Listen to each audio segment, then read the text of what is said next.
The rain fell softly against the windows of Miller's diner, creating gentle streams that blurred the gray afternoon outside.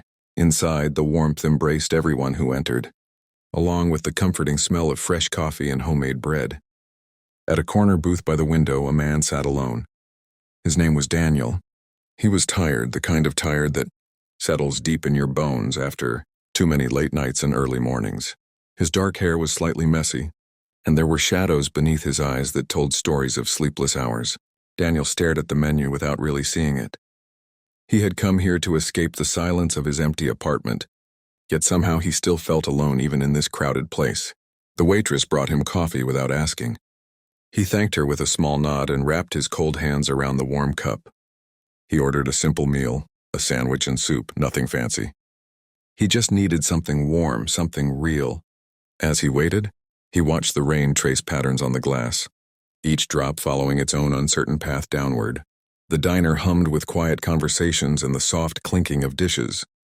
Families sat together sharing meals and laughter. Couples leaned across tables lost in their own worlds. And Daniel sat alone, feeling the weight of his solitude pressing gently but firmly against his chest.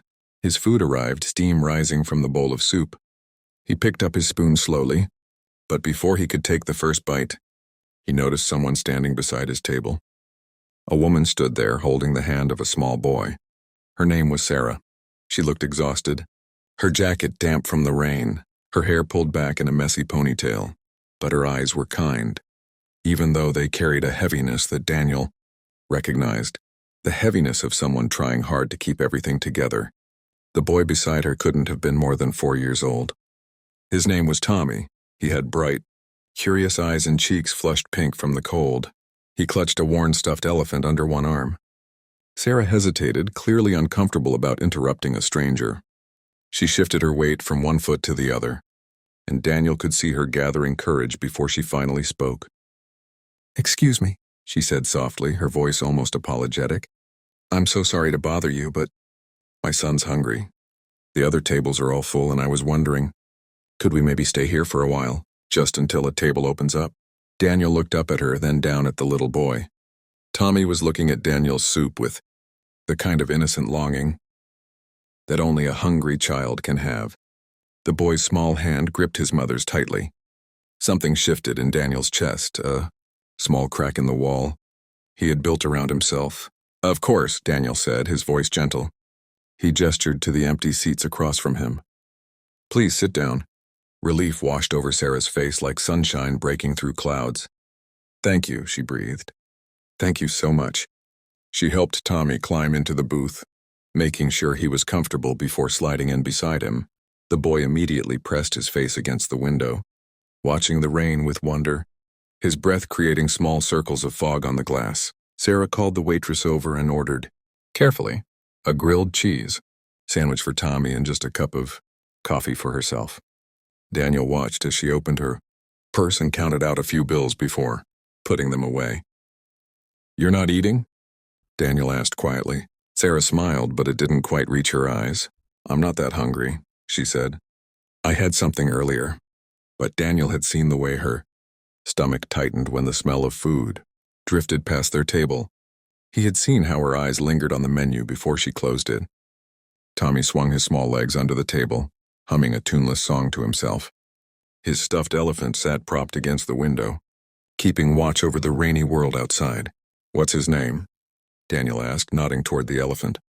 Tommy looked at Daniel with sudden interest. "Mr. Trunks," he announced proudly. "He's very brave. He's not scared of anything, not even thunder."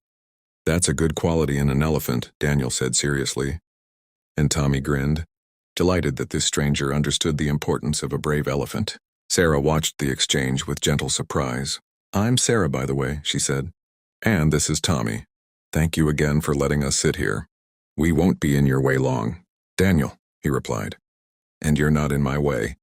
The waitress brought Tommy's sandwich cut neatly into triangles. The boy's eyes lit up and he reached for it with eager hands. Sarah reminded him to say thank you, and he did, his mouth already full. Daniel ate his own meal slowly, watching the mother and son from the corner of his eye. Sarah wrapped her hands around her coffee cup the same way he had earlier, seeking warmth. She looked out the window with an expression Daniel understood she was somewhere else, lost in thoughts that were probably heavy with worry. "Long day?" Daniel asked. Sarah turned to him, startled from her thoughts. Then she nodded. "Long week, actually. Long month, if I'm being honest." She paused, seeming to consider whether to say more. "I just started a new job. Different shift hours. Still trying to figure out the schedule, making sure Tommy's taken care of. Getting him to and from daycare, managing everything." Her voice trailed off, and Daniel could hear the exhaustion beneath her words. "It's hard," he said simply. "Doing it alone." Sarah looked at him with sudden understanding, recognizing something familiar. "Yes," she said softly, "it is." They sat in comfortable silence for a moment, two strangers who somehow understood each other's loneliness. Tommy finished half his sandwich and looked up at his mother. "Can Mr. Trunks have a bite?" he asked. "Mr. Trunks doesn't eat grilled cheese, sweetheart," Sarah said gently. "But you should finish yours." Tommy considered this seriously, then took another bite. Daniel found himself smiling, a real smile, the first one he'd felt in days. He glanced at Sarah again. She was staring at her coffee cup, and Daniel noticed the slight tremor in her hands. He thought about Tommy eating his sandwich with such joy while his mother sat there with nothing but coffee growing cold in front of her. Daniel caught the waitress's eye and motioned her over discreetly. "Could you bring a bowl of the vegetable soup and a turkey sandwich?" he said quietly, keeping his voice low so Sarah wouldn't hear. "Add it to my check." The waitress nodded with understanding and walked away. A few minutes later, she returned with the food and placed it in front of Sarah. Sarah looked up, confused. "I didn't order this," she said. "I know," the waitress replied with a kind smile. "But someone thought you might enjoy it." She glanced briefly at Daniel before walking away. Sarah turned to Daniel, her eyes wide. "You didn't have to do that," she said, her voice catching. "I wanted to," Daniel said simply. "But why?" Sarah asked. Her hands trembled slightly as they hovered over the warm bowl of soup. "You don't even know me." Daniel looked down at his own half-eaten meal, then back at Sarah. "Sometimes, we don't need to know someone's whole story to recognize when they need kindness." Sarah was quiet for a moment. Then she said, "Thank you." Her voice was barely above a whisper. She picked up her spoon with shaking hands and took a bite of the soup. She closed her eyes for a moment, and Daniel could see the relief washing over her, not just from the warmth of the food, but from something deeper.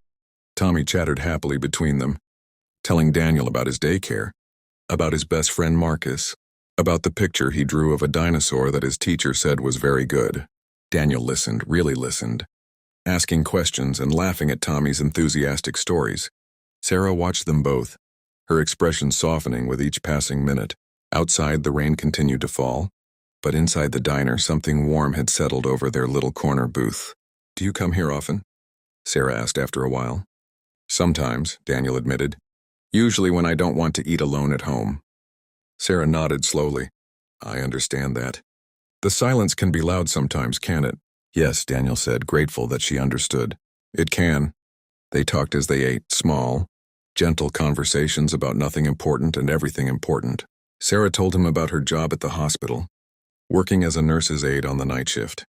Daniel told her about his work as a freelance graphic designer, about the projects that kept him up late, about the apartment that always felt too quiet. Tommy eventually grew sleepy, resting his head against his mother's arm. Mr. Trunks clutched close. His eyes began to droop, fighting against the warmth, and the full belly and the comfort of his mother's presence. When they finally finished eating, Sarah reached for her wallet, but Daniel shook his head. "It's already taken care of," he said. "Daniel," she began, but he raised his hand gently. "Please," he said, "let me do this. You can pay it forward someday, when you're in a position to help someone else." Sarah's eyes filled with tears again, but this time she let them fall. "I will," she promised. "I absolutely will." She stood carefully, lifting the sleepy Tommy into her arms. He mumbled something about Mr. Trunks and dinosaurs, his small body heavy with approaching sleep. "Thank you," Sarah said one more time, looking at Daniel with such genuine gratitude that it made his chest ache. "Thank you for seeing us." Daniel stood as well, suddenly not wanting them to leave, not wanting to return to his solitary corner of the world. "Maybe," he began, then paused. Maybe I'll see you here again sometime? Sarah smiled, a real smile this time, one that reached her eyes and transformed her tired face into something bright. I'd like that, she said. I'd really like that. She adjusted Tommy in her arms, and Daniel held the door open for them as they prepared to face the rain. Before stepping out, Sarah turned back one more time. Today was hard, she said quietly. But you made it better. Thank you for that. Daniel nodded. Take care of yourself, Sarah. You too, Daniel. They exchanged phone numbers, promises to meet again, to perhaps share another meal when the rain came, or when the silence got too loud. As Daniel watched them disappear into the soft rain, Sarah holding Tommy close and shielding him from the weather, he felt something shift inside him, something small but real. He returned to his booth and sat down. The empty seat across from him held the memory of a little boy with a stuffed elephant and a tired mother who had needed help. The waitress came by to clear the dishes. That was a nice thing you did, she said, smiling. Daniel looked at the table where Tommy had left a small crayon, drawing on a napkin, a stick figure, family under a rainbow. He carefully folded it and put it in his pocket. They did a nice thing for me too, he said. Outside, the rain began to slow, and through the clearing clouds, the first hints of evening sun broke through, painting the wet streets in shades of gold. Daniel ordered another cup of coffee and settled in to watch the world transform from gray to golden. As the sun continued to break through the clouds, Daniel felt the warmth on his face through the window. He pulled out his phone and looked at the new contact, Sarah and Tommy. He was already looking forward to their next meal together. When Daniel finally left the diner and stepped out into the cool evening air, the rain had stopped completely. The streets were washed clean, and puddles reflected the orange glow of streetlights. He walked toward his apartment with his hands in his pockets, one hand touching the folded napkin with Tommy's drawing. His apartment was still small when he arrived home. It was still quiet, but something had changed. He placed Tommy's crayon drawing on his refrigerator, securing it with a magnet. Then he made himself a cup of tea and sat by the window, watching the city lights flicker to life one by one. The silence settled around him, but it felt different now, lighter somehow. Daniel thought about the stranger's face across from him at dinner, how Sarah's tired eyes had softened when she smiled, how Tommy's laugh had filled the booth with unexpected joy. He thought about how he had walked into that diner feeling invisible, and how he had left feeling seen. Tomorrow would come with its own challenges, its own lonely hours and quiet rooms. But tonight Daniel understood something he had forgotten. That kindness, when shared, creates something neither person had before. That a simple meal can carry more weight than we imagine. That even strangers can remind each other what it means to be human. The city stretched out before him, full of people living their own stories, fighting their own battles, carrying their own burdens. And somewhere out there in that same city, a little boy named Tommy was probably already asleep, clutching Mr. Trunks close, and his mother Sarah was probably looking at her son with gratitude, knowing that today, when she had needed it most, the world had shown her kindness. Daniel smiled, and for the first time in a very long time he felt hope. The end.